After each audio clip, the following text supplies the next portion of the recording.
नमस्कार। तो दोस्तों, आज का पहला प्रश्न है 26। तो प्रश्न में पूछा गया है, निम्नलिखित रचनाओं को उनके रचनाकारों के साथ सुमेलित कीजिए। तो जो यहाँ पर 26 का सही कोट होगा तो वो होगा विकल्प बी। तो इसका मिलान करते हैं। राठौड़ा रे ख्यात, तो इसका जो सही मिलान होगा तो वो होगा दयालदास। अगला है विराट पुराण, तो इसका होगा गोरखनाथ। अगला है पुष्पदंत, तो इसका होगा उत्तर पुराण। अगला है जिंदत सूरी, तो इसका जो रचना होगी तो वो होगी उपदेश रसायन रास। तो इस प्रकार यहाँ पर सूची ए का सूची 2 के साथ मिलान होता है, तो कूट तो सही ठहरता है। अगला प्रश्न देखते हैं। प्रश्न है, महापंडित राहुल सांकृत्यायन ने इनमें से किस कवि को हिंदी का पहला कवि माना है? विकल्प में है स्वयंभू, सरहपाद, पुष्पदंत, गोरखनाथ। तो जो 27 का सही विकल्प होगा तो वो होगा विकल्प बी, सरहपाद। जो सरहपा है, इन्हें सरहपाद भी कहा जाता है, सरह भी कहा जाता है और सरोज बज्जर भी कहा जाता है। तो इन्हें राहुल सांकृत्यायन जी द्वारा प्रथम कवि माना गया है। अगला प्रश्न है 28।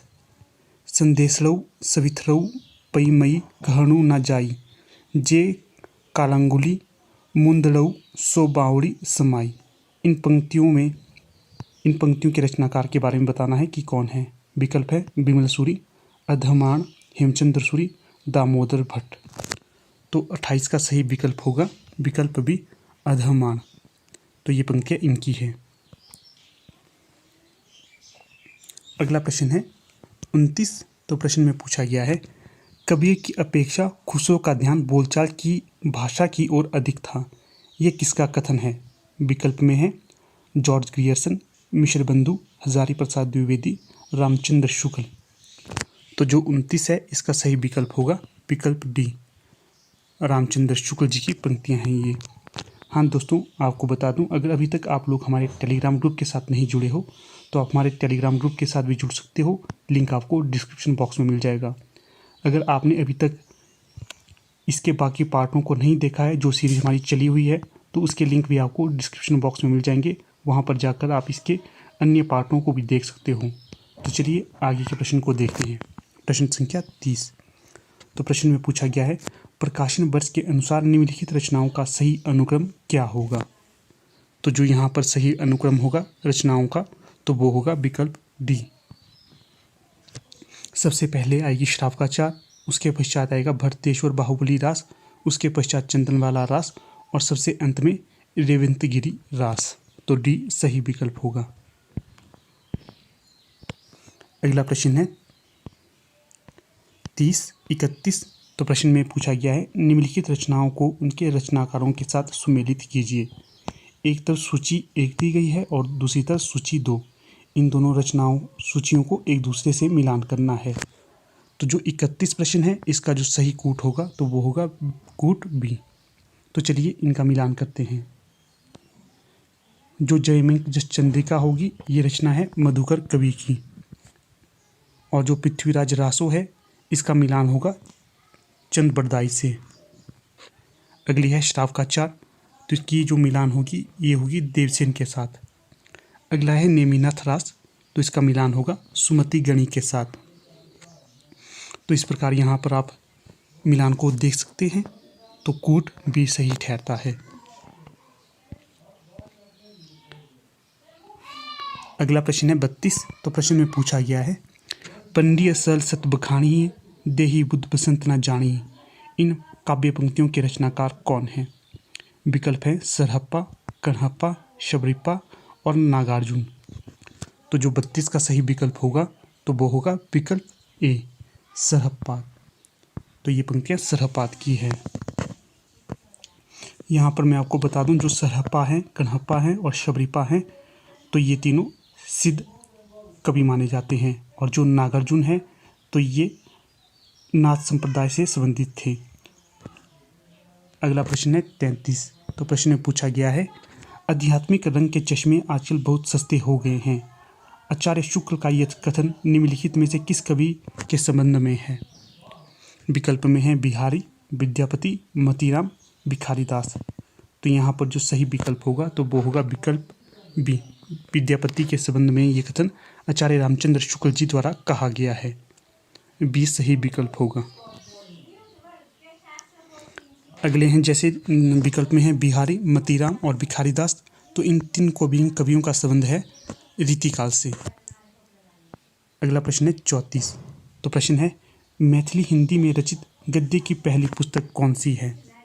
प्रश्न पूछा गया है मैथिली हिंदी में गद्य की पहली पुस्तक।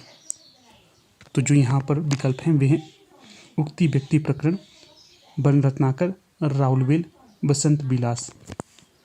तो यहाँ पर जो 34 का सही विकल्प होगा तो वो होगा विकल्प बी, वर्ण रत्नाकर।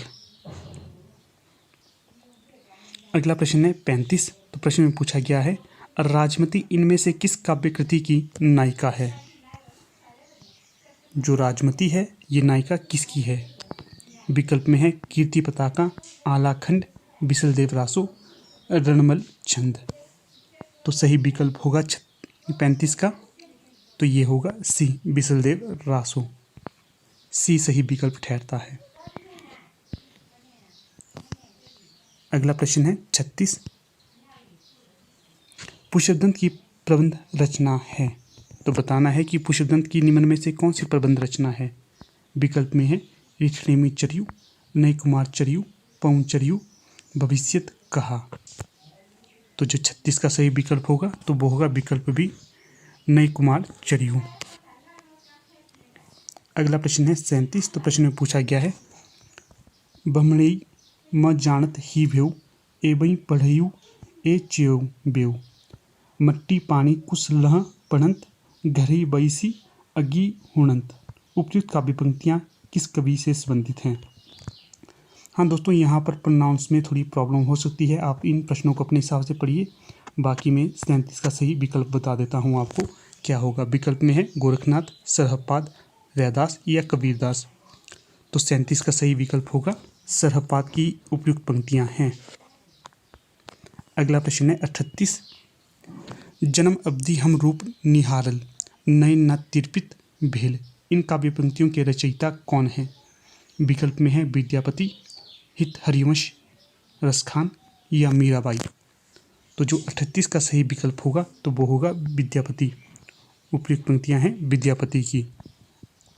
यहाँ पर मैं आपको एक बात बताना चाहता हूँ कि यहाँ पर जितनी भी पंक्तियाँ पूछी जाती हैं आपको ये कहीं पर नोट करके रखनी चाहिए, क्योंकि अक्सर एनटीए नेट के साथ प्रत्येक परीक्षा में प्रश्न रिपीट होते रहते हैं। तो पूरी संभावना है कि जितनी भी पंक्तियाँ हैं आगे भी पूछी जाएंगी, तो आप इन्हें एक नोटबुक में नोट कर रखना चाहिए। अगले प्रश्न है जो जून 2014 में पूछे गए हैं। पहला प्रश्न है खंड भाषा पुराण च कुरान कथितम मया, भाषा के संबंध में यह पंक्ति किस कवि की है। विकल्प चंद बरदाई, अब्दुल रहमान। तो 35 का जो सही विकल्प होगा, माफ़ करना 39 का जो सही विकल्प होगा तो वो होगा विकल्प सी, चंद बरदाई की पंक्तियां हैं ये उपयुक्त। अगला जो प्रश्न है 40। तो प्रश्न में पूछा गया है कुबलीय माला कथा के रचनाकार कौन है। विकल्प में है अरोड़ा कवि, उद्यतन सूरी, दामोदर शर्मा, ज्योतिरेश्वर ठाकुर। तो जो 40 का सही विकल्प होगा तो वो होगा विकल्प बी, उद्यतन सूरी। अगला प्रश्न है 41। तो प्रश्न में पूछा गया है 8वीं शताब्दी के कवि नहीं हैं। तो यहाँ पर 4 विकल्प दिए गए हैं, 4 कवियों के बारे में बताया है। तो इनमें से पूछा गया है कि कौन से कवि 8वीं शताब्दी से नहीं हैं। विकल्प में है सरहपाद, हेमचंद्र सूरी, शबरपा, स्वयंभू। तो 41 का जो सही विकल्प होगा तो वो है हेमचंद्र। इनका संबंध 8वीं शताब्दी से नहीं है, बाकी सरहपा, शबरपा और स्वयंभू इनका संबंध है 8वीं शताब्दी से। अगला प्रश्न है 42। तो प्रश्न में पूछा गया है उक्ति व्यक्ति प्रकरण ग्रंथ का विषय क्या है। तो जो ये ग्रंथ है इसका विषय बताना है। विकल्प में है पुराण, प्रेम काव्य, भक्ति काव्य या व्याकरण। तो इसका जो सही विकल्प होगा तो वो होगा विकल्प डी, व्याकरण। जो उक्ति व्यक्ति प्रकरण ग्रंथ है इसका विषय है व्याकरण।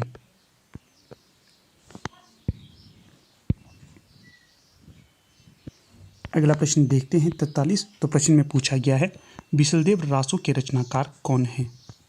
विकल्प हैं जगनीक, शारंगधर, नालासिंह, नरपति नाला। तो जो इसका सही विकल्प होगा 43 का, तो वो होगा विकल्प डी, नालासिंह।